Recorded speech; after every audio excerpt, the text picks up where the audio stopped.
Barbie Shoe, isang icon ng 80s at 90s generation. Para sa mga batang 80s at 90s, si Barbie Shoe na kilala rin bilang Big S ay isang pamilyar na mukha sa mga screen TV. Nagsimula siya sa mga sikat na drama at variety show na bumuo sa isang buong generation tulad ng sikat na Meteor Garden, kung saan siya gumanap bilang Sunshine. Isang malakas ngunit mabait na babae ang kanyang papel na naging alamat sa Asian pop culture. At alam niyo ba na si Barbie Shoe at ang kanyang nakababatang kapatid na si D Shoe na may alias na Little S ay unang nakilala sa isang entertainment variety show na inilabas noong 1990s. At noong 2010, sa isang private party ay nakilala ni Barbie Shoe si Wang Xiaofei na anak ni Jiang Lan, ang founder ng South Beauty at isang sikat na Sichuan restaurant na may dose-dose ng branches sa buong China na nagkakahalaga ng bilyong-bilyong Chinese yuan. At dahil sa kanyang yaman at katayuan sa buhay, nakilala si Wang Xiaofei bilang isa sa 4 na Young Masters ng Beijing, isang titulong ibinigay sa pinakamakapangyarihang tagapagmana. Nagkataong dumalo si Wang Xiaofei sa birthday party ng aktres na si Adi An, kung saan dumalo din ang mga celebrity guests tulad ni Feng Xiaogang, Shuki at Barbie Shoe. At sa sandaling napatitig siya kay Barbie, ay na-love at first sight siya dito. At simula noon ay nagsimula na siyang sayuin si Barbie. Kinabukasan ay nag-post si Wang Xiaofei ng simpleng goodnight message sa Weibo. Sumagot naman si Barbie na isang simpleng thank you. At ang sumunod na nangyari ay ikinagulat ng lahat dahil sa loob lamang ng 20 araw ay 4 na beses pa lang silang nagkikita. At sa ikalimang pagkikita ay nag-propose na si Wang Xiaofei kay Barbie na nagsasabing let's get married. At walang pag-aalinlangang pumayag naman si Barbie Shoe na nagpadama kay Wang Xiaofei ng sobrang kasiyahan. Di nagtagal ay dinala ni Wang si Barbie sa Wang Fujing, isa itong sikat na shopping district sa Beijing. At bumili sila ng isang pares ng malalaking diamond rings. At matapos ang mahigit 100 days ng pagkikita ng dalawa, sila ay opisyal na ikinasal na ginanap ang magarbong kasal noong March 22, 2011 sa Sonia, China. Sa totoo lang, ang kanilang kasal ay talagang napakamasalimuot dahil hindi lamang malawakang atensyon ng media ang nakatutok sa isang nangungunang Taiwanese actress at isang mayamang tagapagmana ng Beijing ang ikinasal, dahil ang kanilang kasal ay higit pa sa isang personal na relasyon. Nakuha din ito ang atensyon ng parehong gobyerno ng China-Taiwan Affairs Office at personal na naimbitahan si Wang Xiaofei sa isang espesyal na okasyon para sa matataas na tao. At nagkaroon din ng interes ang United Front Work Department sa kanilang kasal dahil sa kasaysayan, ang mga babaeng mainland Chinese ay mas karaniwang nag-aasawa ng mga lalaking Taiwanese. Gayunpaman sa pagkakataong ito, isang sikat na artistang Taiwanese ang nagpakasal sa isang lalaking nagmula sa mayamang mainland Chinese na pamilya, isang bihira at makabuluhang kaganapan sa politika. Dahil dito, ang kanilang kasal ay hindi lamang nagdala ng emosyonal at kahalagahan, kundi pati na rin ang isang political dimension.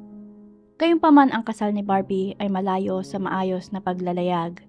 Pagkatapos ng 10 taon na magkasama, ay nabuo ang mga tensyon at alitan na humantong sa hiwalayan at diborsyo. At ang sumunod ay isang mapait na labanan sa public, sa pamamagitan ng social media na may ilang mahalagang issues. At ang isa sa pinakamalaking hindi pagkakaunawaan ay pera, dahil kailangang magbayad ni Wang Xiaofei kay Barbie Shoe ng humigit kumulang $96,000 o 5.5 million sa peso bawat buwan bilang suporta sa mga bata. At ang kabuuang inireklamo din ni Wang Xiaofei sa publiko ay tungkol sa pagtatalo nila sa ari-arian. Pagkatapos ng diborsyo ay patuloy na nanirahan si Barbie Shoe sa isang marangyang $12.8 million o 745 million sa peso na apartment na binili ni Wang bago ang kanilang paghihiwalay. At ang pagmamay-ari at karapatang manirahan sa ari-arian ay naging isang mainit na issue. At ang pag-aagawan sa child custody at visitation rights ay pangunahing pinagmumulan ng hindi pagkakasundo. At ang kanilang legal na labanan ay nanatiling hindi nalutas dahil sa pagpanaw ni Barbie. At ang kanila sanang naka-schedule na susunod na pagdinig sa korte ay sa February 27. Ngunit ngayon bago pa umabot ang kaso ay nawala na siya ng tuluyan. At nang mabalitaan ang biglaang pagkamatay ni Barbie, ay agad na lumipad patungong Taiwan si Wang Xiaofei matapos na iuwi ng bahay ang kanyang kasalukuyang asawa sa China. Tahimik niyang binisita ang tirahan ni Barbie at nakitang walang nadatnan na kahit sino dahil nasa Japan pa ang buong pamilya nito na naghahanda ng funeral arrangement. Malinaw na ang kanyang puso ay napuno ng kalungkutan at panghihinayang dahil kahit na anuman ang nangyari ay nagsama sila ng 10 years at siya ang ina ng kanyang mga anak. Ngayon ang lahat ng mga nakaraang hinanakit ay naglaho na sa paglipas ng panahon. Naiwan na lamang ang mga masasaya at matatamis na alaala na minsan nilang pinagsaluhan. Ang buhay ni Barbie Hsu ay puno ng kaakit-akit, pagmamahal, dalamhati at katatagan. Ngunit ang kanyang trahedya na biglaang pagpanaw ay nag-iwan ng maraming katanungan at hindi nasagot. Siya'y 48 taong gulang pa lamang at napakabata pa, ngunit isang simpleng kaso ng trangkaso ang kumitil sa kanyang buhay. Maraming tao ang hindi makapaniwala sa balita noong una itong pumutok.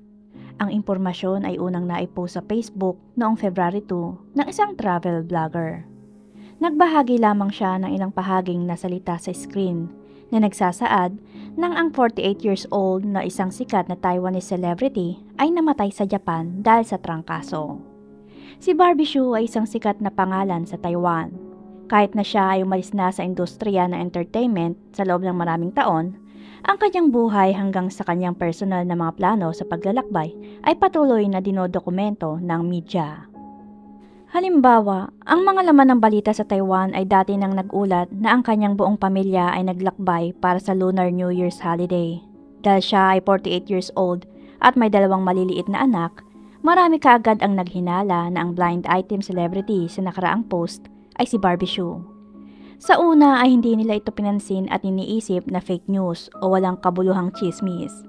At may nagtanong pa na paano mangyayari ang ganong trahedya sa loob lamang ng ilang araw.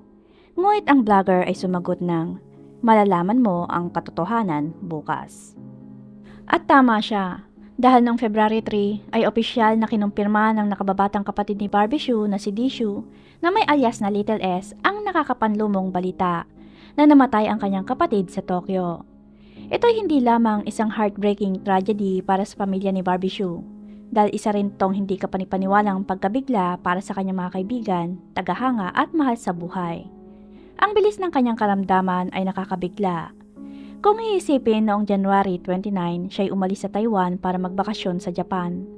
At noong umaga ng February 2, siya'y pumanaw, na may kabuuang 4 hanggang 5 araw lamang. So ano nga ba talaga ang nangyari kay Barbie Hsu?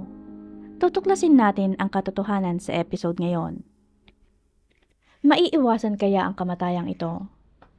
Naglakbay ang pamilya ni Barbie Hsu sa Japan noong January 29 sa unang araw ng Lunar New Year. Kabilang sa grupo ang 2 anak ni Barbie, si Di Hsu, ang kanyang sister at 2 nitong anak. Ang kanilang ina at si Cao Junyap na kasalukuyang asawa ni Barbie. Sa panahon ng Lunar New Year, maraming mga Taiwanese at espesyal na mga celebrity ang nasisiyahan sa paglalakbay sa Japan. Ang ilan ay mas gusto ang skiing, habang ang iba naman ay bumibisita sa hot spring. Dahil malapit lang ang Taiwan sa Japan, ang mga Taiwanese citizen ay hindi nangangailangan ng visa para makapasok. At karaniwan para sa mga pamilya na gumugugol ng bisperas ng bagong taon sa bahay at pagkatapos ay naglalakbay sa unang araw ng bagong taon. Ayon sa Taiwanese media, si Barbie Hsu ay dumalo sa isang resepsyon ng kasal noong January 26 para sa anak ng isang kaibigan.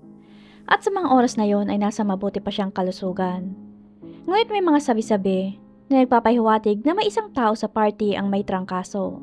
At si Barbie ay nakasalamuha ang taong may influenza B virus habang siya'y nasa Taiwan.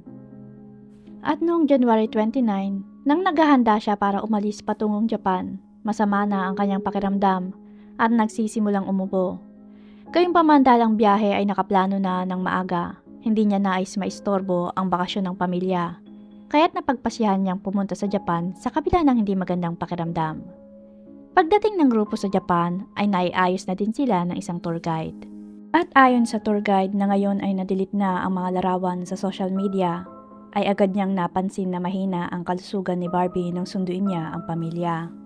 Di umano ay marahas itong umuubo, maputla ang kanyang mga labi, at kailangan niyang sumandal sa balikat ni DJ Coop na nakapikit ang mga mata at may malubhang ekspresyon ng matinding sakit. Bagamat tinanggal na ng Japanese driver ang larawan, ay patuloy pa rin itong kumakalat sa mainland China's Weibo, kung saan nakakuha na ito ng mahigit 150 million views. At sa unang araw ng biyahe, binisita ng grupo ang Hakone, ang isa sa pinakasikat na hot spring na destinasyon sa Japan, na matatagpuan halos 1 oras na biyahe mula Tokyo. At noong January 29 ay dumating sila sa Hakone. Ngunit noong January 30 at 31 ay umalis si Barbie sa hotel. Nagbabad lang siya sa mga hot spring at nagpahinga. Gayunpaman noong gabi ng January 31, ang kanyang kondisyon ay lumala ng husto. Kaya ang kanyang pamilya ay agad na tumawag ng ambulansya at siya'y dinala sa isang malapit na ospital. Ito ang kanyang unang pagkakataon na na-ospital sa Japan, ngunit tila ang treatment na isinagawa sa kanya ay hindi effective. Kaya siya'y pinalabas sa kalagitnaan ng gabi nang hindi man lang binibigyan ng kahit na anong reseta, gamot o isang malinaw na diagnosis. Posible ring pinayuhan siya ng mga doktor na bumalik na lang kinabukasan para sa iba pang mga karagdagang pagsusuri. At noong umaga ng February 1, pumunta si Barbie sa hospital para sa pangalawang pagkakataon. Noong una ay bumisita siya sa isang maliit na klinika, ngunit kaunti lamang ang kanilang kagamitan kaya hindi nasuring maigi ang kanyang kondisyon. Kaya inirefer siya sa Hakone Town Hospital na isang mas malaking pasilidad. At pagkatapos ng pagsusuri ay na-diagnose siya ng mga doktor na may influenza A H1N1. At dahil ang H1N1 ay mayroong effective treatment, ang mga doktor ay niresetahan siya ng matataas na gamot at pinayuhan siyang kaagad na pumunta sa pinakamalaking hospital sa Tokyo. Kaagad namang umalis ang pamilya sa ospital noong araw ng February 1. Inihatid ng tour guide ang pamilya mula Hakone patungong Tokyo. Ngunit hindi sila kaagad nagpunta sa ospital dahil may balak silang makipagkita sa isang kaibigan na nagngangalang Wu na lumipad mula Hokkaido patungong Tokyo para lang makita sila.